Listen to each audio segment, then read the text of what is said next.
tenemos el agrado de recibir a Mario Trecho, al instituto. Mario es el director del IBICE. Estuve recaudando información respecto a... No, Mario, respecto al fútbol, porque yo no sé la analogía que sí, el IBICE son como Oxford y Cambridge, entonces era demasiado académico. Y entonces estaba preguntando si es cierto que River se había seguido, Boca se había seguido River. Pareciera que Estudiantes se siguió de Asia. Sí, como ustedes sabrán, comenzó a partir de un grupo de IBICE del Departamento de Física. Siempre tenemos un tipo de relación paterno-fraterna, hermana, hijo. Así que bueno, placer recibir a Mario.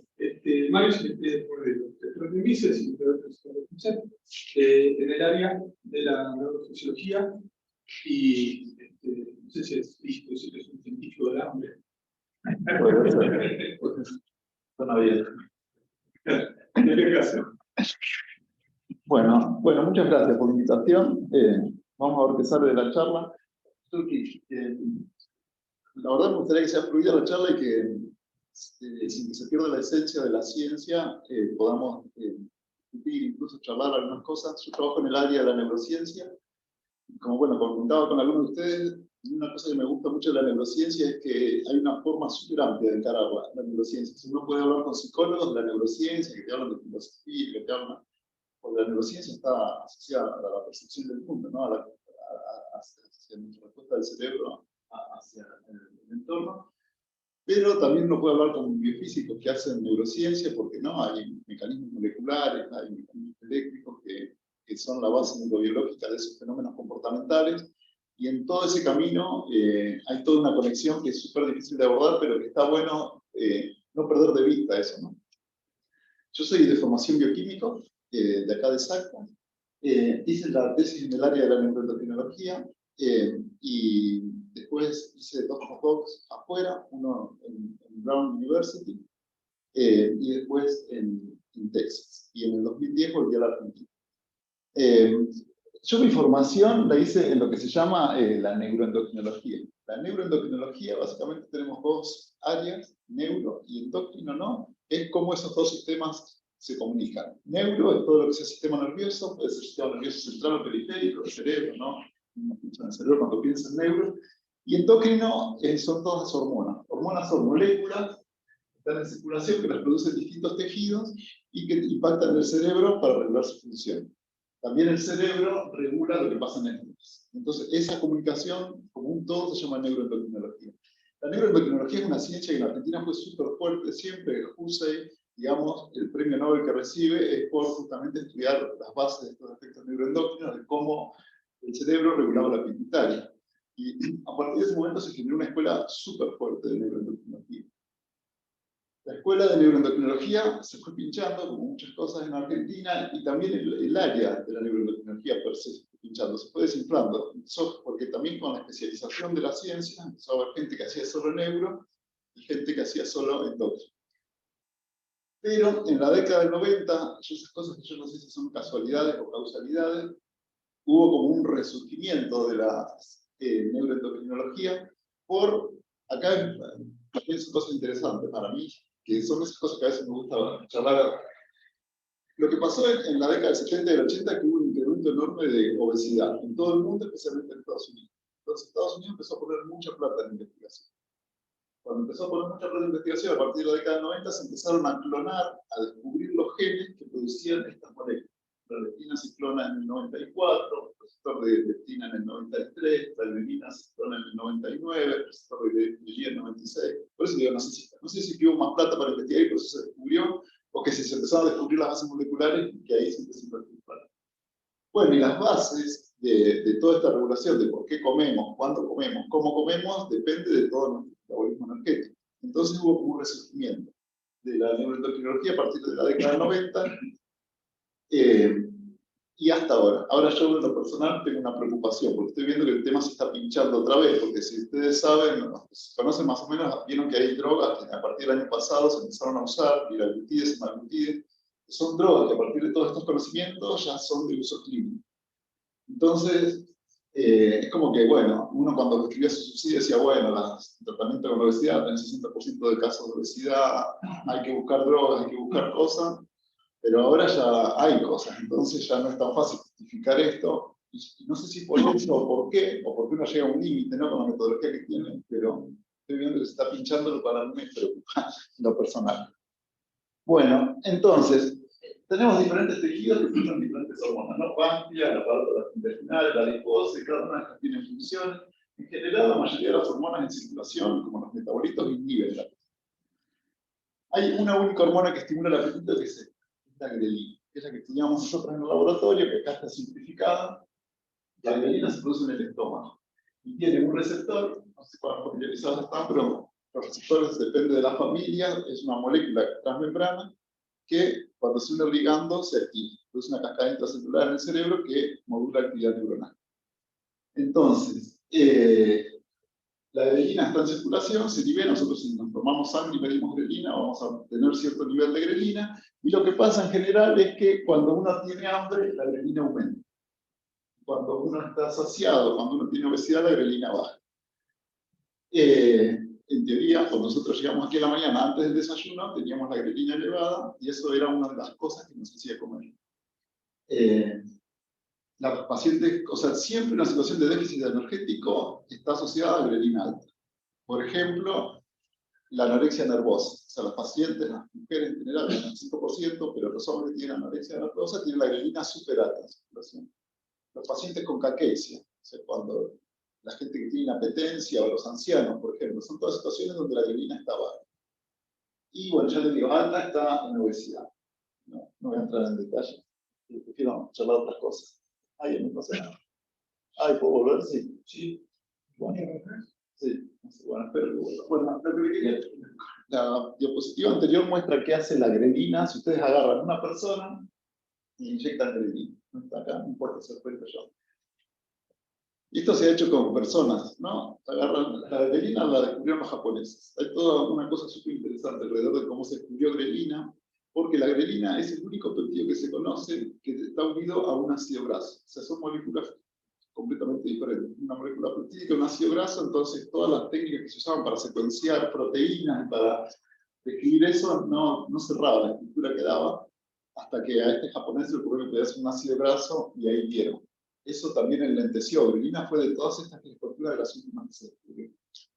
Entonces, cuando ustedes inyectan grelina a una persona, se ven muchas cosas, que era lo que les mostraba acá, pero tiene efectos metabólicos y neuroendógenos. Por ejemplo, aumenta la glucemia. ¿Sí? Cuando uno tiene hambre y quiere mantener la glucemia, la grelina es una de las hormonas que ayuda a mantener la glucemia. Y una de las cosas que hace que la grelina se llame la hormona del hambre es porque hace que la gente coma. Es la única hormona que tiene un efecto tan potente. Nosotros lo estudiamos en el laboratorio, tenemos un ratoncito en una jaula solito, le dan una dosis de grelina y el bichito va y come. No importa si tenía hambre, si había comido antes, el bicho va y come. Entonces eso hizo que se la llame la hormona del hambre, y bueno, que hizo que cuando se descubra fuera tapa de Nature. Otra cosa que hace la grelina, que fue un descubrimiento que fue mucho más tardío, es que la grelina regula la percepción subjetiva que tenemos hacia un alimento.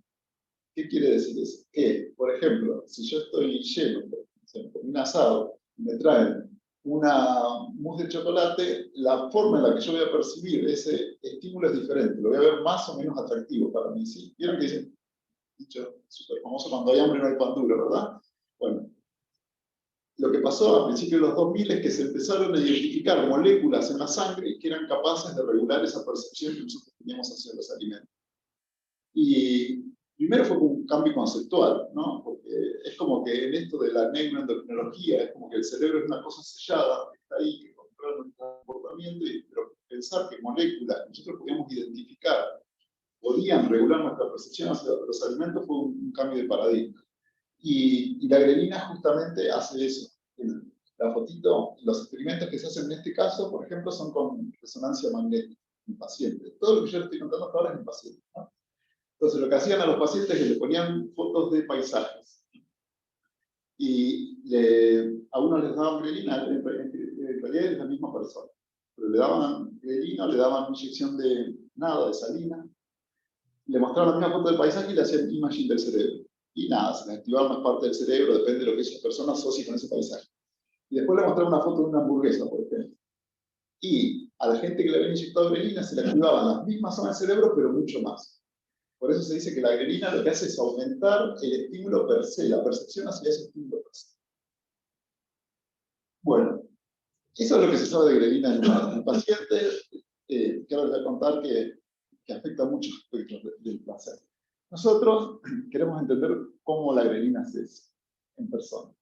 Y para estudiar todo eso lo que usamos son ratones, porque no podemos, hacemos algunas cosas con pacientes, pero más que medir la grelina en sangre y más que hacer algunos test conductuales de percepción de estímulos, no podemos hacer. Entonces, para estudiar las bases de eso es que usamos ratoncitos. Porque en los ratoncitos podemos hacer muchas cosas. Una cosa, por ejemplo, que podemos hacer es ver dónde están las moléculas esas que sensan la grelina en el cerebro. En las personas no sabemos realmente dónde está el receptor de la grelina. No hay forma. Entonces, esto es un cerebrito de ratón, que mide 1 centímetro, 1 milímetro y pico, que está súper caracterizado. Hay un Allen, que fue uno de estos del grupo fundador de Microsoft, que puso una fundación en Estados Unidos que se llama Allen Institute, que puso mucha plata, y ellos empezaron haciendo screening de genes en el cerebro, así sin saber incluso qué producían los genes, y ahora no sé, hay un volumen enorme de datos. De hecho, esto es súper curioso. Hablamos con alguien hoy de lo difícil que era hacer experimentos y mover la frontera. Por ejemplo, Allen tiene ahora un programa que vos pedís un subsidio con ellos, y que decís qué experimento querés hacer. Pero si ellos te dan el subsidio, ellos hacen el experimento por vos. O sea, ni siquiera tenés que hacer el experimento. Está buenísimo eso. Lo que te dicen es, bueno, nosotros te damos los resultados del experimento y vos lo publicás, pero toda la data del experimento después es pública.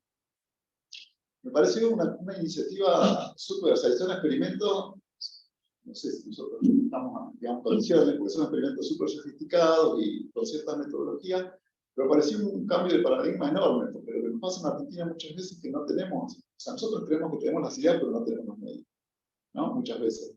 Pero ahora estos tipos te dicen, no, mira, los medios los tenés, a ver, tirame una idea. Así que bueno, esto es súper interesante, lo que está la uso que está haciendo esta gente. ¿Por qué se saben los ratones y no los humanos? La manera que se... Claro, eso te iba a decir, que son las fotos que siguen. ¿Cómo se sabe esto? Lo que está en soporte del cerebro del ratón. Sabes que se fija el cerebro, se saca, se corta, y esto, por ejemplo, está hecho con formas radioactivas contra el receptor, contra el gen del receptor. El Allen Brain Atlas tiene también un banco de pacientes, pero no sé, es un 1% del banco de datos de lo que son ratones. Así que sí, es mucho más fácil. Además, en los ratones ahora van a ver que es mucho más fácil manipular los circuitos. Personas no pueden.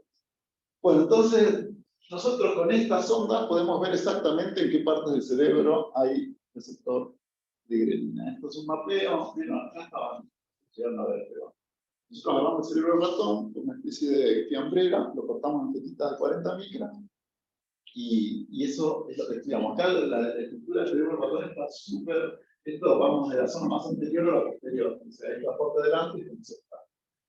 Y, por ejemplo, hay receptor de grelina en diferentes zonas del cerebro que regulan diferentes aspectos del gen. Por ejemplo, esta es la parte de la médula, ¿no? Se va achicando, que es la parte de aquí del tallo del cerebro. Estos son circuitos son circuitos muy antiguos evolutivamente, y son circuitos, por ejemplo, que tienen los peces que están asociados a sensar el tamaño del estómago. Algo razonable, ¿no? Si uno tiene el estómago súper lleno de comida, y bueno, hay un mecanismo que hace que esto inhiba el apetito. Estos son mecanismos muy conservadores. Esta zona del cerebro es el hipotálamo, y esta es una zona que es típicamente sensora de lo que pasa en sangre, que también regula el apetito, ¿sí? Y esta zona es una zona que se llama vía mesolímbica, que es justamente un sistema que quizás los hayan escuchado, que es el sistema dopaminérgico, que es esto, es un sistema que también regula el apetito, pero en forma un poco más selectiva. Y que está asociado a lo que nosotros decimos placer. Placer, desde el punto de vista científico-técnico, no es la mejor palabra para usar, pero bueno, podemos usar placer acá. Este sistema regula el placer por la comida, por lo que les quiera, se les ocurra que produzca placer o disgusto, está asociado a este sistema. Y es interesante este sistema, porque este sistema es capaz de trabajar por sobre este sistema, ¿sí? Que es el caso típico del postre. Cuando uno tiene las calorías suficientes, el estómago lleno, o sea que estos dos están diciendo no comas, este puede hacer comer. ¿Sí? En inglés dice que es capaz de override, ¿sí? Es capaz de, por más que los otros dos estén apagados, este es suficiente. Y déjenme decirles también que estos son ratoncitos, ¿no? El ratoncito tiene una corteza cerebral que es esta, es mucho menos sofisticada que la que tenemos nosotros. Nosotros además tenemos un cuarto sistema, que es la corteza prefrontal, digamos, nuestra conciencia nos permite decidir si comer o no comer, incluso controlando este, ¿sí? No sé, yo siempre digo este ejemplo, pero por ejemplo tengo un cumpleaños de 15 el sábado y me quiero poner la camisa que se me abren los botones y me traen algo que me gusta y yo tengo el estómago vacío, tengo hambre porque no estoy censando energía, me gusta lo que me están trayendo, pero me quiero poner esa camisa y entonces hay una cosa consciente que los roedores no la podemos estudiar, que son los límites, digamos, que nos impone este modelo. ¿Sí? Bueno, ahora, todo el sector de grelina. Una de las cosas que nosotros empezamos a estudiar en el 2010, cuando yo vine a la Argentina, es decir, bueno, esto es el cerebro, la hormona está en sangre. ¿Dónde llega todos estos sistemas de grelina? ¿Cuál de estos botones está tocando? Para estudiar eso, les doy una pequeña idea muy breve de los mecanismos a través de los cuales pueden ingresar cosas al cerebro, ¿sí? Porque esto es importante. Hay un sistema que es este. Esto es una vena del cerebro, una arteria en realidad, que tiene agujeritos. ¿Sí? Son fenestraciones en las células. Y eso permite que difunda libremente algunos solutos. Esto está en algunas partes del cerebro nada más, no en todo el cerebro. Después está esta otra barrera, que es una barrera que regula, vieron que en el cerebro tenemos líquidos también, eso por los raquídeos, los ventrículos. Esta es una barrera que regula lo que pasa de la sangre a los ventrículos. Y después tenemos esta, que es la más conocida, que es lo que se llama barrera hematoencefálica, que es porque todo el cerebro necesita sangre, necesita circulación, pero esa barrera es impermeable a casi cualquier soluto. Para que algo pase por esa barrera, tiene que haber un mecanismo específico para transportarlo. Si no está ese mecanismo, no pasa. O sea, el cerebro se quiere aislar de cualquier eventual daño que pueda venir de sangre. Así que bueno, estos son los mecanismos. Nosotros para estudiar esto, ¿cómo hacemos? Esta es la grelina, es sintética, ya les contaba, tiene 28 residuos, tiene este grupo octanoilo. Nosotros lo que tenemos es una molécula que es con toda la misma estructura que la grelina, pero en el extremo de la puntita C-terminal tiene unido un fluoróforo que se ve en el rojo lejano. ¿Sí? Entonces agarramos un ratoncito, inyectamos este fluoróforo, esperamos 15 minutos, el animal se duerme, se anestesia, se perfunde, se saca el cerebro, y después cortamos todo el cerebro y analizamos dónde hay ese trazador fluorescente. ¿Sí? Y lo que se ve es que básicamente la grelina entra al cerebro por los lugares donde hay penetraciones, donde los agujeritos, por donde pasa no la sangre, digamos, el tubo tiene agujeritos y por ahí difunde. Hay estudios que los han podido hacer en vivo midiendo, esta es una difusión simple, una excavación. Bueno, entonces tenemos una serie de lugares, por ejemplo, esta es la base del cerebro, el hipotálamo. Y aquí hay, como pueden ver, hay un montón de neuronitas que se tiñen de rojo. Con el trazador, o sea, toda la grelina se pega ahí porque esas células expresan el receptor. Estas moléculas, nosotros las caracterizamos. ¿Por qué? Porque ahora si vamos un poquito más en detalle a lo que es la base del cerebro, el hipotálamo, hay muchas neuronas. ¿Sí? Cada neurona son células, son entidades separadas que tienen diferentes funciones. Cada una de esas neuronas producen neuropéptidos, o sea, producen moléculas, sustancias que regulan todo el funcionamiento del cerebro. Y la liberación o no de esas cosas por parte de estas células es una de las cosas que afecta a nuestra conducta. Hay neuronas que estimulan el apetito, neuronas que inhiben el apetito, y más o menos se sabe a cuáles responden cada una de esas neuronas. Nosotros Acá se movieron un poco. Lo que podemos hacer, usamos mucho fluorescencia para hacer tinciones dobles. Por ejemplo, estas neuronas las podemos pintar de verde en este caso, y este es el trazador fluorescente que nosotros le inyectamos al ratoncito. Para pintar las neuronas de verde usamos dos métodos. Un método es inmunistoquímica, que es tener un anticuerpo que se una al neuropéptido y después lo revelamos con una señal fluorescente, y acá empiezan a aparecer las ventajas que tienen los ratones. Porque estos neuropéptidos se producen un gen que lo produce una célula, ¿verdad? Nosotros podemos engañar a estas neuronas, ponerles el promotor del gen de este neuropéptido, pero después poner una proteína verde fluorescente, GFP, que quizás muchos la conocen. Entonces, la célula cree que está sintetizando estos neuropéptidos, pero en realidad están sintetizando una molécula verde. Entonces, estos ratoncitos nosotros los cortamos y directamente se ven verdes estas células que tienen el apetito, que son las que regulan la grelina. ¿Sí? Así que eso es empiezan a aparecer las ventajas de poder usar ratoncitos como modelos. Otra cosa que podemos hacer en el laboratorio es usar un sistema que fue un sistema que se empezó a usar a principios de los 2000, a fines de los 90, que es un sistema que se tomó de virus. Esto es donde empiezan a cruzarse todas las ciencias, ¿verdad? ¿Cuál es? Voy a intentar explicarlo, a ver si me sale. O sea, todas las células que este es el receptor de grelina, el GHCR. Es la molécula que une la grelina y que está en todos los lugares del cerebro donde yo les conté. Uno puede generar un ratoncito en el cual el gen este que expresa el receptor de grelina tenga esto, que es un bloqueador de la transcripción. O sea, el gen se tiene que transcribir, tiene que pasarse proteína. Esta secuencia hace que el gen no se llegue a transcribir. Viene la enzima, que es la ARN polimerasa, y cuando se encuentra con esa secuencia se despega del ADN y el gen no se transcribe. Entonces, los ratoncitos que tengan esto no van a tener receptor de grelina. O sea, si uno les inyecta grelina, los animales no comen, porque no tienen el gen, pero no lo pueden expresar.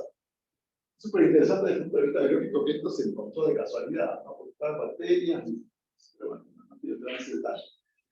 Lo que se hizo con este sistema es se le puso antes y después una secuencia que reconoce otra enzima, que es esta enzima viral, que no tenía nada que ver, que reconoce esta secuencia en el ADN y cuando la reconoce, la quita del ADN. ¿Sí? Entonces, si ustedes tienen esa enzima en esa célula, quita esto y tienen otra vez expresión del receptor. ¿Me expliqué? O sea, ustedes tienen un ratoncito que nosotros tenemos en el laboratorio que no tiene receptor de grelina, pero no porque no tenga gen, sino porque el gen lo tiene apagado. Nosotros podemos prender ese gen. ¿Cómo hacemos para prender ese gen? Le tenemos que meter la CRE, la enzima, la recombinasa, en las células que nosotros queremos. Y una de las formas que usamos para eso es, tenemos otros ratoncitos. Yo les contaba que ustedes pueden poner estas secuencias que regulan el gen, regular la expresión de la proteína verde, para tener las neuronas verdes. Lo que hacemos es, tenemos otro ratoncito que regula la expresión de la enzima esta CRE. Entonces, tenemos un ratoncito que solo expresa el pulsador, digamos, en un grupo de neuronas. Y otro ratoncito que es capaz de ser pulsado cuando está este pulsador. Entonces, usamos esas dos cepas de ratones y generamos una cepa de ratón que tiene receptor de grelina en una única parte del cerebro, que es donde está el pulsador. Entonces nosotros podemos decir, bueno, si tenés receptor de grelina en la parte del hipotálamo, si tenés receptor de grelina en la parte de la vía mesolímbica que regula el placer, ¿qué es lo que pasa? Y eso ayudó un montón a empezar a disecar los circuitos del cerebro. Porque si no, el cerebro era una cosa entera que cuando vos inyectabas grelina no sabías lo que estaba actuando. Y de esa forma podemos ver que estas neuronas, que ahora no importa mucho, pero estas neuronas que se pintaban de verde, son una de las neuronas que son capaces de sensar la grelina y que hacen que el animal coma. Es muy loco. Este no es un experimento nuestro, pero el experimento de otro grupo muestra que activando solamente 800 de estas neuronas es suficiente para que el ratoncito coma. Y esas son cosas del cerebro como que todavía me cuesta un montón asimilar. Es como que, o sea, porque estas neuronas debe haber 10.000, por ejemplo. Pero solo activando 800, es como que hay un exceso enorme de capacidad del cerebro, de cosas. Y solamente regulando una fracción muy pequeña de esos subsets de neuronas, uno puede modular un comportamiento de un animal, ¿no? Así que esta es una de las cosas que nosotros hacemos en el laboratorio para estudiar el circuito. Otra cosa que hacemos también, desde ya, eso no se puede hacer en ratones, ¿no? Esta es otra técnica, que esta técnica se llama, acá no se ve bien, pero se llama TRED, que es silenciamiento de células, basado también en manipulación genética de los ratones. Lo que se hizo fue lo siguiente: esto es un receptor, o sea, esto es una cosa que está en la membrana, otra vez, en ambos señales, pero se creó en forma artificial un receptor que no sensa ninguna molécula endógena, o sea, no hay, en teoría, no hay nada en sangre que lo pueda regular. Pero hay una droga que se llama CNO, la cita de esto, que cuando uno lo inyecta al ratón, si el ratón expresa este receptor, esta neurona se apaga. Esta es la actividad eléctrica de la neurona. Cuando uno inyecta esta droga, que en teoría es inocua, la neurona se apaga. Entonces lo que nosotros podemos hacer es, esto también se hace con esta tecnología, créelo usted. ¿Sí? Hay una persona que no sé si lo conoce, que es Deisero, que fue el que inventó la optogenética. Hoy alguien me mencionó la optogenética y la farmacogenética. Farmacogenética es regular la actividad neuronal a través de un fármaco, el CNO. Y la optogenética es regular la actividad de una neurona a través de la luz, porque se utiliza una proteína que en lugar de sensar una droga, sensa la luz ultravioleta. ¿Sí? Entonces, eso es otra cosa que también nosotros podemos apagar neuronas selectivas en el cerebro y ver si el animal responde o no a grelina. Sí, y de esa forma es otra cosa que vamos, digamos, disecando la forma en la que la grelina actúa en el cerebro.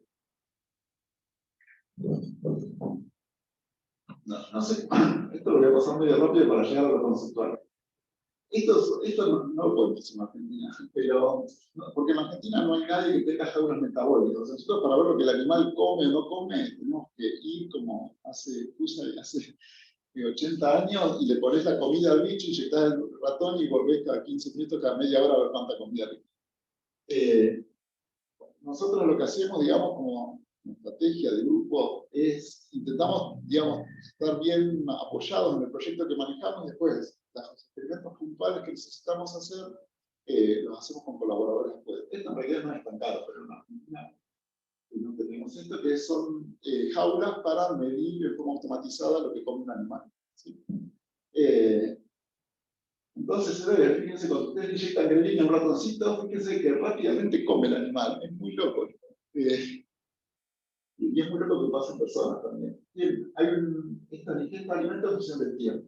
Son minutos, estos 30 minutos. A los 30 minutos el bichito que estaba durmiendo lo más tranquilo, porque esto se hace, los experimentos se hacen de día, y los animales duermen. Uno inyecta grelina, el tipo va, se despierta, come, se pega un atracón de comida y después en general se va a dormir de vuelta. Bueno, y acá esto es otra cosa, pero me parece que no voy a entrar en detalle, pero ¿qué es cuánto dura el efecto de la grelina? No sé cuánto tiempo tengo, pero nosotros intentamos caracterizar, digamos, la duración del efecto de la grelina. Nosotros queremos lo que intentamos es identificar un comportamiento del animal que sea robusto, porque el problema de trabajar con el comportamiento animal es que es súper variable. O sea, así como nosotros somos todos variables y tenemos una interrelación compleja con los alimentos, con cualquier cosa, los animales también la tienen. Entonces, lo que nosotros intentamos identificar es lo que sea robusto comportamentalmente. Y una vez que tenemos algo robusto, porque todas estas técnicas, yo se las estoy contando, fueron perfectas y no son perfectas. Los papers también muchas veces se presentan como si fueran perfectas y no son perfectas. Entonces, a la variabilidad biológica que tiene el comportamiento, si uno le agrega variabilidad de todas estas técnicas, nunca llegamos a nada significativo. Entonces, por eso buscamos cosas robustas. Entonces, una cosa, bueno, que estudiamos es la durabilidad de este tratamiento y cómo eso, esto lo voy a pasar, discúlpenme, cómo está condicionado por el resto de los sistemas. Y nada, y después intentamos proponer un modelo de cómo es que la grelina está actuando en el cerebro, regulando estos circuitos hipotalámicos. Que, digamos, este es básicamente el modelo donde estamos trabajando ahora, que la grelina actúa estos circuitos que estimulan y fiestas, principalmente los del hipotálamo, los que sensan moléculas que están en circulación. Cuando uno da una inyección de grelina, estos circuitos se activan y hacen que el animal o una persona coma. Y después eso activa toda otra cascada, ¿no? Porque el gasto energético aumenta, ¿no? Son cosas que condicionan nuestro peso. No puede comer mucho pero tener un gasto energético elevado, ya sea haciendo ejercicio o porque por naturaleza uno tiene gasto energético elevado y hace que no engorde tanto. Se activan todo este tipo de respuestas y algunas de estas, como las señales de saciedad, actúan a su vez en el cerebro y lo que hacen es modular esta ingesta. ¿Sí? Estos son la respuesta orexigénica, la grelina, y estos son mecanismos anorexigénicos que se van prendiendo o apagando. Todos esos resultados que no les mostré, estudiamos esto. Por ejemplo, si uno hacía que el ratoncito tenga más lleno el estómago o menos lleno el estómago, cuánto el efecto de grelina se modulaba. Y lo que hacen en el paper decimos que esculpen, que le dan forma al efecto de grelina en función de todas estas señales. Bueno, ese es el punto que hemos llegado a ver. Y ahora les cuento algunas cosas de las que estamos haciendo, porque esto es como estudiar el circuito, o sea, cuál es el target neuronal que regula la grelina y el comportamiento del animal. Una cosa que estamos haciendo, porque ha habido como una revolución, ya tienen sus años, digamos, pero igualmente estamos todavía un poco a tiempo, de ver cuáles son todos los mecanismos neuronales, todo lo que cambia el andamiaje molecular dentro de una neurona cuando uno inyecta grelina. Y lo que estamos intentando hacer es transcriptómica. Transcriptómica quiere decir caracterizar todos los genes que se prendieron, midiendo el ARN mensajero, adentro de una célula. Y esto es donde empiezan estas dificultades que hablábamos hoy con alguna del análisis de datos. O sea, hoy en día lo que se puede hacer es, esto es inyectar un ratoncito o con solución vehículo o con grelina, después le sacamos el cerebro y analizamos qué genes se prendieron y qué genes se apagaron. Y estamos hablando de un N de 50.000 genes, más o menos, que se regulan. Así que esto para nosotros es todo un desafío, esto tampoco lo hacemos en Argentina. Nosotros hacemos todo el procesamiento de los animales y mandamos las muestras a USARA, por ejemplo, del secuenciador. Pero igualmente es como que, y después nos mandan la data de vuelta para que nosotros analicemos. Por acá es como que, o sea, es lo que se está haciendo, pero igualmente nosotros no tenemos los recursos humanos como para procesar toda esta data. Y estamos ahora en ese punto de encontrar la gente idónea como para hacer todos estos análisis. Y nuestro objetivo es, de todos estos genes que se prendieron, porque esto lo que nos permite es un análisis no selectivo, ¿no? Es decir, bueno, se prendieron estos, por ejemplo, estos tienen significativos, 30 genes. Bueno, vamos a ver qué hace cada uno de estos genes en el cerebro para empezar a entender los mecanismos más moleculares sin una hipótesis previa. Así que esta es una cosa que se está haciendo mucho en ciencia biológica, y otra cosa que se está haciendo mucho también, lo cual para mí es increíble, es de cada célula hacer el transcriptoma entero. O sea, esto es un pedacito de cerebro que es del hipotálamo, pero esto está en la tecnología hoy para hacerlo de cada célula. Y es lo que está ahora muy de moda en el mundo. Otra cosa que estamos intentando hacer, esto lo hacemos con los grupos del Fleming, que ellos tienen los equipos para hacer análisis de actividad neuronal, pero esto es sin cortar el cerebro, es poniendo el ratoncito en un resonador y midiendo el consumo de glucosa. Esto no es actividad eléctrica, no es actividad transcripcional, pero es actividad eléctrica. Entonces, lo que estamos haciendo es estudiar lo que hace la grelina a diferentes tiempos, porque hasta ahora lo que tenemos bien claro es cuál es el primer botón que toca la grelina. Pero después, cómo eso va articulando otras estructuras, eso no lo sabemos y es lo que estamos intentando arreglar con esto. Que no es, o sea, el problema que tenemos acá es de resolución. Nosotros cuando cortamos el cerebro, llegamos a la resolución del microscopio, digamos, una micra, dependiendo de la molécula que uno quiera visualizar. Acá tenemos una resolución mucho mayor, o sea, tenemos la posibilidad de estudiar todo el cerebro, estudiar los cambios dinámicos, pero no tenemos resolución espacial. Pero bueno, de este tipo de equipos hay dos nada más en Argentina y uno en el Fleming, que lo recibieron medio de regalo y que no tenían, compraron un combo de equipos, digamos, y bueno, la negociación les dijeron, bueno, les damos un micropet, que se llaman estos, que son para roedores. Lo recibieron, pero bueno, no era su mayor expertise. Y ahora hay otro en la CONE. Así que esto es algo que estamos intentando hacer un poco para construir todo el circuito. Para roedores, no. Hay dos. Esto sí, este es uno. Esto lo hicimos con el grupo del Fleming. Pero no tenemos resonancia magnética. Sí, sí, es resonancia magnética. Sí, sí, esto es con glucosa. Es lo que se llama RNA funcional. Sí, sí, sí. Así que esto, no sé, originalmente no estaba en los planes, pero cuando supe que estaba este equipo, intentamos, yo siempre intento como explotar al máximo las capacidades. Son los mismos que se usan para humanos, ¿no? Sí, son los mismos que se usan para humanos. Sí, de hecho, yo les cuento, ustedes pregúntenme lo que quieran que yo les cuento. Sí, acá, pues, vamos, se está grabando, pero, o sea, hacer esto de estudio afuera es muy caro, ¿no? La segunda ventaja que nosotros tenemos comparativa con todos los colaboradores es que hacer estudios afuera con roedores es muy caro y es complejo desde el punto de vista ético. O sea, al punto que nosotros uno de los grupos que colaboramos es con un grupo de Suecia de Uppsala University. Es increíble, pero el grupo de Uppsala University tiene su billetería de ratones en otro país, en un país de las viejas repúblicas soviéticas, digamos, porque sale mucho más barato tener los ratones en ese país. Entonces, una vez al mes se van 4 personas en avión, ahí hacen los experimentos y después se llevan los cerebros a Suecia para hacer los análisis, porque sale más barato que lo que le sale el costo por día de tener una jaula de ratón en Suecia. Entonces, esa es una de las ventajas comparativas que tenemos en la Argentina, de usar ratón. Y al que vos me preguntaste, perdona, De PET, si eran los mismos que se usan para humanos.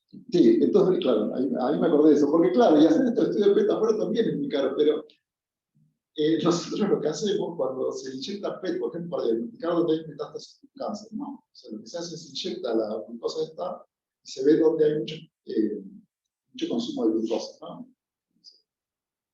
Pero bueno, entonces, con lo que les queda en el émbolo para inyectar la glucosa a la paciente, a nosotros nos alcanza para hacer estos estudios. Entonces, a nosotros no nos sale nada de costo, porque eso lo descartan en otros lugares. Porque no, una jeringa de 15 mililitros, viste, cuando terminas de usar todo el émbolo, te queda la puntita que no entra. Y es ahí, viste, no, una cosa es contar la cosa científica y otra es después cómo uno busca acá los mecanismos para hacer todos estos estudios. Así que sí, pero es exactamente lo mismo. Sí, Freddy la verdad que tiene una infraestructura impresionante para hacer todo este tipo de estudios, porque ellos generan los compuestos y todo realmente. Pero bueno, tiene muchos problemas también. Eso nos genera muchos problemas de discontinuidad de los experimentos. De hecho, ahora está cerrado, por ejemplo, todo el estudio porque se nos clausuraron, no sé por qué la CONEA. Se tiene un problema de costos. Para el Freddy es un costo que no siempre están dispuestos a afrontar. Entonces, nada, por eso es todo, viste, lo paralelo a la ciencia, lo cual no está manchado, pero... Bueno, pero básicamente, entonces nosotros creemos que la grelina llega mucho al cerebro atravesando estos capilares, que son los agujeritos que les contaba. Y estudiamos también estos mecanismos, pero acá no le quiero contar mucho en detalle porque me voy a ir en cosas muy técnicas, pero estos son células especializadas que hay en el cerebro, que ya no son neuronas. Son células que tienen la capacidad de agarrar lo que está en sangre y mandarlo para el lado del cerebro. Ya sea, por ejemplo, acá un líquido cefalorraquídeo. Y esos son mecanismos que nosotros estudiamos que ocurren con la grelina. Por ejemplo, acá están inyectando los ratoncitos con grelina verde ahora, en lugar de usar roja. Y se ve que estas células la toman a la grelina que está en sangre y después la mandan al cerebro. Y estos son mecanismos que regulan efectos más lentos de la grelina, ¿sí? Porque requieren todos los mecanismos celulares de transporte y ellos. Bueno, estas son fotos, estas fotos sí las tomamos acá con un microscopio que compramos acá. No tenemos microscopio confocal en el inicio, pero tenemos un sistema que se llama Apotome, que es un equipo que tiene luz estructurada, que toma 3 fotos con unas grillas y después a través del cálculo le quita toda la señal de ruidosa a la foto y genera fotos muy bonitas que para nosotros es una de nuestros caballitos de batalla. Pero bueno, usando estos mecanismos, que no voy a entrar en detalle, estudiamos estos mecanismos de ingreso de la grelina más lentos. Paso estas cosas porque me parece que no son tan interesantes. Entonces, lo que es llamativo de la grelina es que hay un receptor de grelina, o sea, hay el botoncito este que sensa la grelina en un montón de lugares del cerebro, pero la grelina solo es capaz de tocar alguno de esos botoncitos. Eso es muy loco. Y eso a nosotros en realidad fue un poco, nos costó publicar esta idea y nos costó que la gente nos dé la razón, digamos, por decirlo de alguna manera, Porque hay otras zonas del cerebro, yo les contaba que hay receptor de grelina. Por ejemplo, esta es la guía solín, o sea, las neuronas que liberan dopamina. Y había un montón de estudios mostrando que la grelina actuaba sobre esto, ¿no? Y esto es súper complicado para ustedes, las libros probablemente, pero lo que nosotros, lo que les quiero contar de acá es que nosotros cuando inyectamos la grelina directamente en alguna zona del cerebro, o sea, si nosotros le podemos aquí forzosamente apretar ese botón, la grelina estimula el apetito. Nosotros estamos convencidos que esa zona del cerebro, hay otros grupos que están igual que, de acuerdo que nosotros, la grelina nunca llega a apretar ese botoncito, ¿sí? Y esto es un review que nosotros publicamos del cerebro del ratón, donde contamos qué zonas del cerebro nosotros creemos, nosotros y otra gente, que la grelina es capaz de apretar, ¿sí? O sea, que es un mapeo de decir, bueno, cuando uno inyecta grelina, la grelina para casos clínicos se usa, en el único caso que está probada, que no es grelina, es una molécula modificada, es los pacientes con cáncer. Porque los pacientes con cáncer que no comen, y uno quiere que coman, porque quiere que mejore el estado de salud, quiere que mejore un poco el ánimo, los efectos secundarios que tienen no son tan importantes. Pero cuando uno piensa en otra, como aumenta la glucemia, produce diabetes, ¿no? Por ejemplo, agonitas de grelina se usan, si ustedes buscan en internet, la gente hace fisicoculturismo. Hay un mercado paralelo de agonistas de receptores de grelina, porque da hambre, pero también es anabólico, aumenta la masa muscular. Entonces hay un montón de estas drogas que se usan, pero no están aprobadas para uso clínico por estas consecuencias a largo plazo. Pero bueno, nosotros creemos que actúa, ya les digo, sobre algunas zonas del cerebro y sobre otras zonas del cerebro no actúa. Ahora, esto es un problema o una cuestión que es súper interesante para mí desde el punto de vista conceptual y biológico. O sea, ¿para qué hay botones para grelina en muchas partes del cerebro si la grelina nunca va a ir a apretarlos, ¿no? Entonces, ¿qué pasa con el receptor de grelina? Y acá es también donde son conceptos nuevos respecto a la biología celular o molecular, y muy diferentes de lo que aprendía yo en la facultad hace 20 años, cuando yo me recibí en el facultad. A nosotros nos contaban en la facultad que había un receptor en el cerebro de estas moléculas transmembranas que estaban listas para recibir un ligando, y cuando le un botón y venía el ligando, lo apretaba y te contaban todas las cascadas intracelular que se activaban. Y cambiaba la actividad eléctrica, había secreción de cosas, ¿no? Hoy, 20 años después, sabemos que es un poco más complicada que lo que creíamos la historia. Y les voy a contar sobre el receptor de grelina, porque es lo que decíamos nosotros. Una cosa que hacen los receptores de estas moléculas transmembranas es que tienen actividad que se llama constitutiva, que es, por más que, si pensamos que el botón era un acelerador, es por más que uno no tenga grelina, ya está un poco acelerado el botoncito. O sea, tiene una actividad constitutiva que el receptor esté o que no esté no es lo mismo, porque no es que está apagado. Y esto acá está mostrado en el experimento. Estas son diferentes concentraciones de grelina y esta es la actividad del receptor. Cuando uno aumenta la cantidad de grelina del ligando que uno le pone, se llega a un máximo.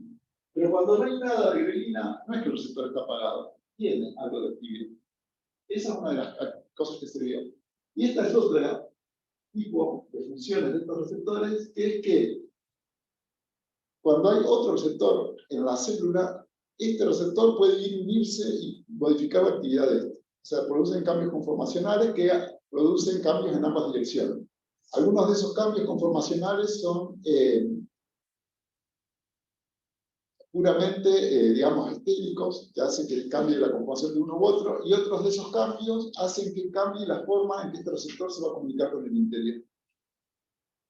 De hecho, estas son las cosas que yo les contaba. Por ejemplo, uno de nuestros colaboradores, que son biofísicos, tipo de Francia, trabajamos todos con GHCR, pero ellos tienen una concepción súper diferente, y a mí me sirvió un montón, porque ellos tienen un modelo donde están todos estos pozos de energía, ¿no?, de bajo delta G, que ellos describen como 5 estados conformacionales diferentes del receptor. Y en realidad lo que haría la grelina, por ejemplo, es producir desplazamiento de todos esos estados conformacionales hacia estados conformacionales más probables. Y, o sea, me parece súper interesante eso, como, o sea, cuando yo inyecto grelina en un ratón, quiero que coma, quiero ver si se equivoquen, y ellos cuando agregan grelina al sistema quieren ver cómo son esos desplazamientos, y estamos todos estudiando lo mismo, ¿no? Así que, pero estos mecanismos son muy difíciles de estudiar en vivo. Se han probado mucho in vitro. Pero son súper potentes, porque, por ejemplo, si ustedes a un ratón, por ejemplo, hay moléculas que estimulan el apetito. Si el ratón no tiene este receptor, pero uno estimula si está o no está el receptor de grelina, puede ser que la otra droga funcione o no. O sea, son muy relevantes desde el punto de vista biológico, pero son difíciles de probar, porque uno puede ver si está o si no está. Entonces, eso es algo que hemos intentado estudiar nosotros. No voy a entrar en detalle porque me voy a ir por las ramas, pero realmente para nosotros es todo un desafío estudiar eso. Y una de las condiciones donde estudiamos eso es, quiero también que contarles cómo nosotros intentamos abordar con el ratoncito, algunas preguntas, ¿no? Lo que hacemos es, a los ratoncitos, este es un ratoncito y esto es lo que come un ratoncito, ¿no? 3 gramos de comida de ratón por día. Y lo ayunamos, o sea, le sacamos la comida durante 2 días.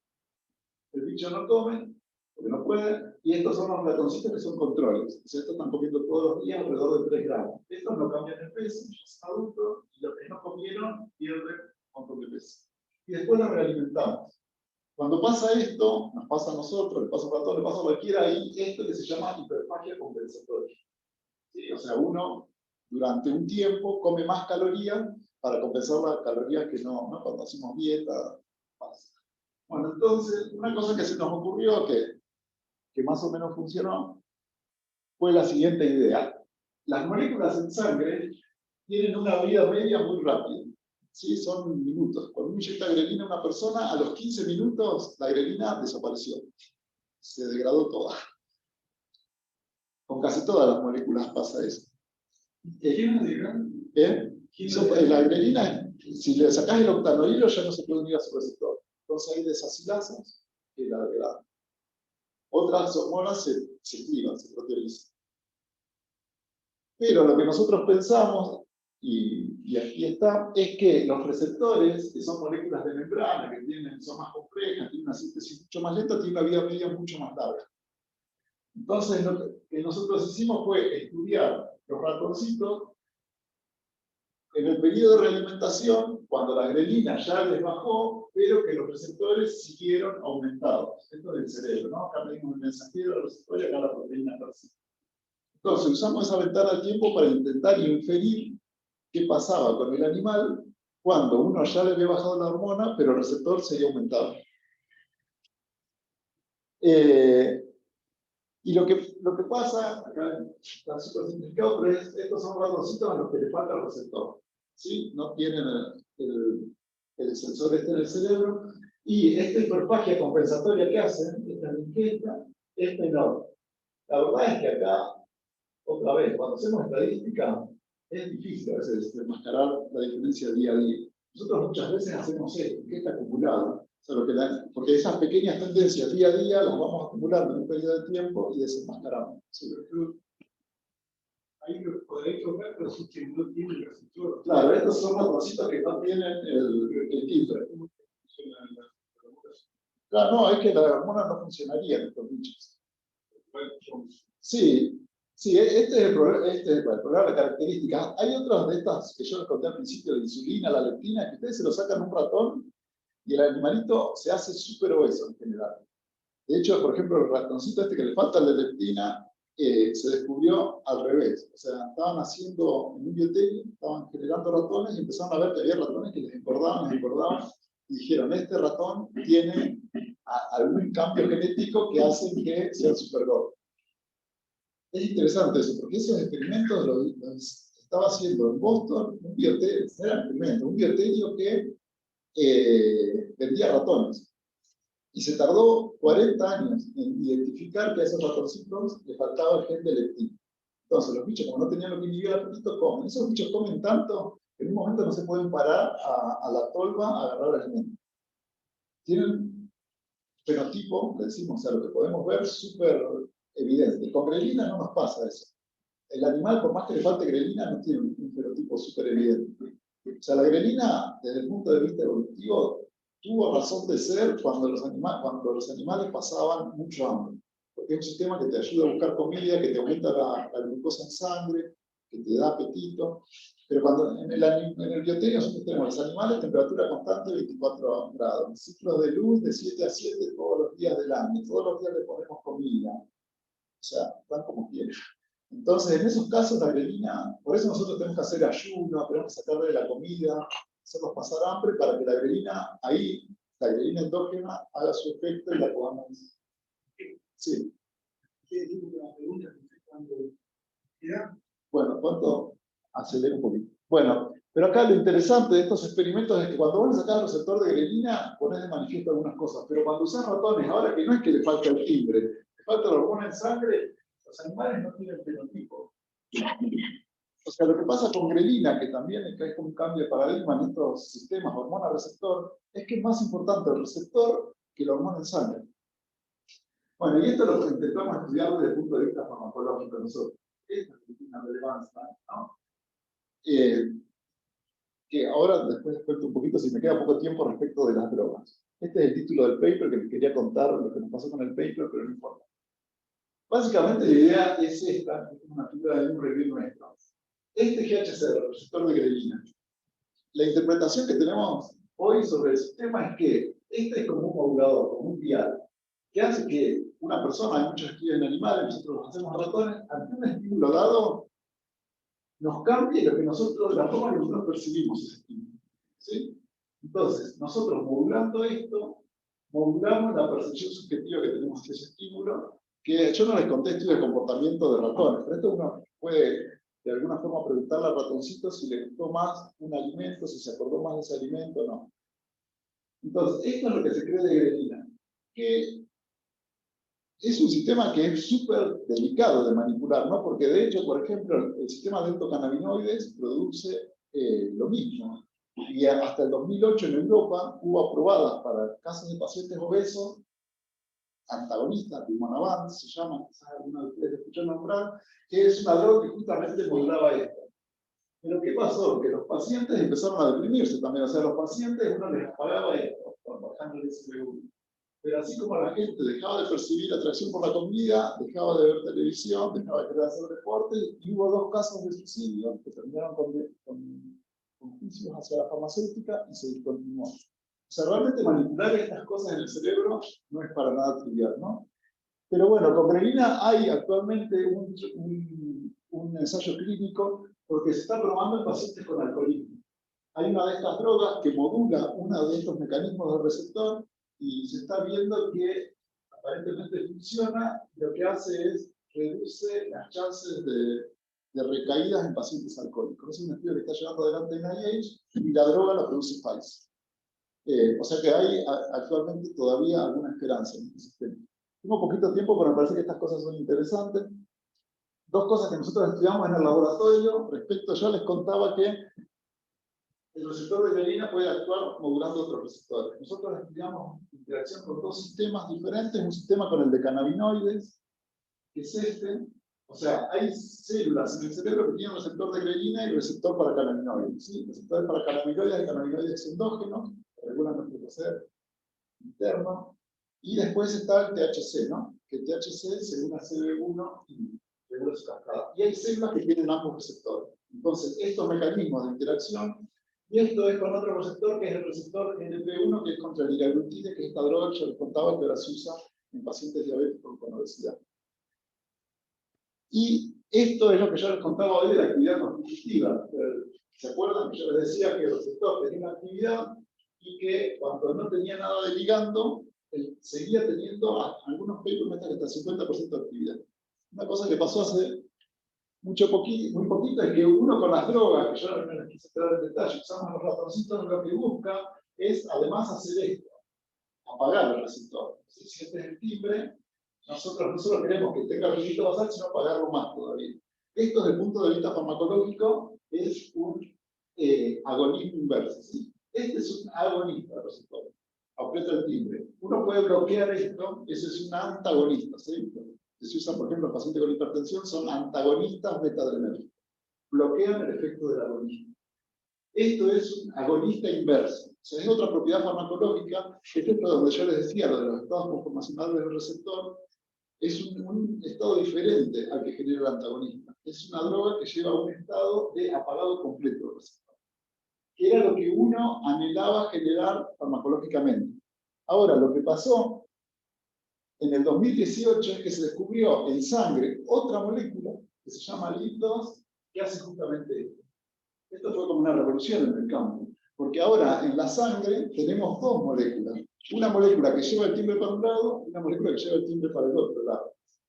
A nosotros nos vino al pelo, porque estábamos estudiando el sistema de grelina hace un montón de tiempo y de repente aparece, yo digo esto, es como que había una obra de teatro que nosotros intentábamos entender la obra con dos personajes y de repente vino uno y dice, che, pero mira, acá se está faltando. Entonces como que tuvimos que repensar toda la forma de funcionamiento del sistema a partir de este ligando. Y bueno, eso es lo que estamos haciendo mucho ahora, y el ligando se produce en otra parte del aparato digestivo. Se produce en el yeyuno y en el hígado. Y hace lo contrario a la grelina y se comporta en sangre en forma contraria a la grelina. Por ejemplo, los pacientes obesos tienen mucho de esto, cuando la grelina está baja. Cuando uno antes de comer tiene muy poquito de esto y mucha grelina.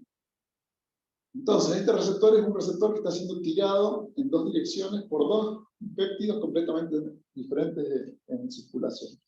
Y este es el último, no sé cuánto me queda, pero este es un estudio que salió el año pasado, que para mí muestra claramente que va a haber un interés en este péptido, que es un experimento, un paper que publicó Novo Nordisk. Novo Nordisk lo que hizo el estudio en humanos, que son personas sanas, delgadas, y en ratoncitos, y lo que veo básicamente es que el LIP, la molécula, hace todo lo que uno desea y todo lo opuesto a la grelina. Baja la cantidad de tejido adiposo, aumenta la secreción de insulina, baja la glucemia, baja esta hormona que es la glucemia y disminuye el apetito. Este péptido es del 2019 que se publicó, o sea que es súper fresquito, encima nos agarró la pandemia a mitad de camino, pero bueno, yo creo que esto va a generar algunas otras estrategias diferentes. Así que bueno, nada, esto yo se los quería dejar como mensaje, no sé quién trabaja en receptores, lo que les quieran aceptar, pero la verdad es que estas moléculas transmembranas, los mecanismos de transmitir señalización intracelular son súper amplios, son mucho más amplios que lo que pensábamos antes. Pueden actuar a través de una molécula que lo activa, a través de una molécula que lo inhibe, esto se conoce hace muy poquito. Pueden tener actividad solos, pueden actuar como proteínas que como moduladores alostéricos regulan otras moléculas que, nada, a priori no sabíamos nada. Así que bueno, nada, este es el grupo de trabajo de acá de IMISE. Somos varios investigadores, varios becarios, CPAs, y nada, y después financiamiento. Esto es financiamiento nacional, digamos, la Universidad de La Plata no nos financia, pero bueno, el IMISE ahora depende de la Universidad de La Plata, y tenemos colaboración con varias instituciones, con USADA, University, con Qatar, y después estos son agencias que nos financian los viajes, en general de becarios, que nada, intentamos hacer eso. Hay experimentos que no los podemos hacer acá, ya algunas cosas me resigné que no las vamos a poder montar en Argentina, pero bueno, no quiero pensar que no las podemos hacer, entonces siempre hay alguien que... Así que bueno, disculpen, quise contar muchas cosas, pero espero que conceptualmente les haya quedado el mensaje.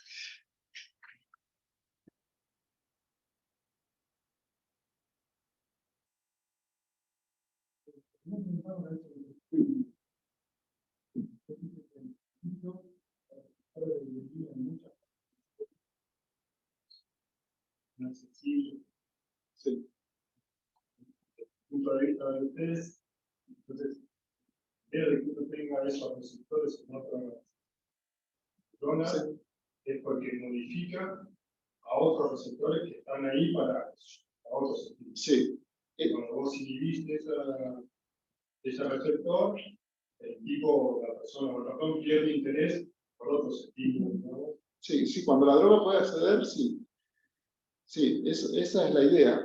Pero eso nos pasa con este grupo de Montpellier que yo decía que es de los biofísicos. Ellos son tres grupos que forman un consorcio. Y uno de los tres grupos son químicos inorgánicos, que son los que generan drogas para modular este receptor. Y el problema que tenemos ahora es cómo llegar a estos receptores, porque en general ellos se ocupan de la biofísica de la droga, pero después hay que atravesar todas estas barreras que yo te contaba, que son barreras celulares. Pero sí, esa es un poco la la idea. Sí, sí, sí. Y, no, ¿Y por qué, no sé si eso pasa con otros tipos de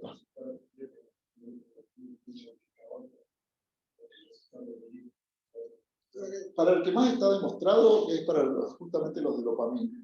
Después para los demás, porque hay muchos estudios in vitro, eso nosotros también lo hacemos en el índice, o sea, es agarrar células, por ejemplo, de riñón, y uno les mete un plásmido para que sobreexpresen receptores. Entonces ahí uno le puede hacer usar una célula lo que quiera, estudiar todos estos mecanismos de interacción, y eso está demostrado que hay muchísimo crosstalk entre receptores, pero en vivo son muy pocos los casos. Uno es el de dopamina con el de grelina, eso sí, pero hay otros casos que no. Yo les quería contar justamente, no tuve tiempo, yo hablo mucho, pero por ejemplo con este paper a nosotros nos pasó, nosotros cuando mandamos este paper, nosotros habíamos puesto el título, Constitutive Ghrelin Receptor Signaling Mediates Fast-Induced Hypertension. Y el reviewer nos dijo, bueno, sí, muy linda la historia, pero en realidad uno no puede medir la actividad constitutiva del receptor en un cerebro. O sea, uno está asumiendo que el timbre está un poquito apretado, pero le agregás una droga que vos sabés que in vitro quita un poquito el freno del timbre, pero en vivo no podés demostrar que eso pasó. Entonces el reviewer nos dijo, bueno, póngale evidencias mostrando que... Pero además yo lo muestro porque este paper lo publicamos en el 2018. Y acá, de estos mecanismos alostéricos, no los teníamos tan presentes. Entonces yo acá ahora ya no le pondría constitutivo. Yo ahora ya le llamamos mecanismos independientes de la grelina. Porque además de la actividad constitutiva puede ser modulador alostérico. Y después se descubrió el BIP, así que ya no le pondría grelin receptor. Ya le llamamos GHCR otra vez, porque ya no es solo el receptor de grelina, es el receptor de BIP. Así que a mí me gusta mostrar este título un poco para mostrar cómo el reviewer tiene una... No sé, otra visión del asunto y después también cómo en 5 años de la forma que teníamos el sistema nos cambió completamente. No sé, me parece que está bueno, ¿no? Para en el ámbito de la ciencia, como a veces todo es tan dinámico. ¿Y los receptores de sí. son los mismos que los de la grelina? Sí, sí, son los mismos. Este paper que hizo Novo Nordisk muestra que si no tenés receptor de grelina, el BIP2 no hace nada. El problema que tenemos nosotros es que el ratoncito ese que nosotros tenemos tiene ese bloqueador de la transcripción. Y ese bloqueador de la transcripción no es perfecto. Entonces nosotros usamos el fluorescente que tenemos entrenado y vemos un poco de pegado. Pero no queremos publicar que se pega cuando no tenemos receptor porque desconfiamos un poco del sistema. Ese sistema para mí está buenísimo. ¿Y de todos los receptores? Sí. De todos los receptores, la grelina llegaba al número. Sí. Esto también lo estamos estudiando. Sabemos. Nosotros creemos que tiene más accesibilidad. De hecho, lo que nosotros creemos, porque la biología de los receptores, ahora también con todos estos mecanismos de cristalización de complejos multimoleculares, lo que se ve que también que esto que yo cuento con 2 receptores es una visión súper sesgada. Por ejemplo, también se probó hace relativamente poco otra molécula que se pega al receptor de grelina, que no es ligando para nada, hasta donde se sabe. Y eso también condiciona la respuesta. Entonces, una idea que tenemos es que el BIP2 está directamente pegado. El estudio de biofísica muestra que el despegado del BIP es mucho más lento que el despegado de grelina. Una idea que nosotros tenemos es que el BIP está todo el tiempo como unidito al receptor y eso es algo más que probar la grelina. Sí. No. Claro, tomar agua no parece tan distinto a comer. Porque yo todo el tiempo me estoy pensando en comida acá, Sí. no fuera.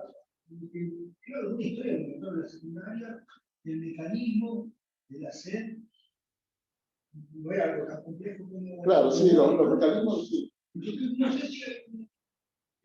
también lo que todo el mundo quería decir por qué a esto. ¿Por qué tenía? Si son muy distintos como ustedes son, ¿por qué lo hacían? De hecho, quizás más importante el agua.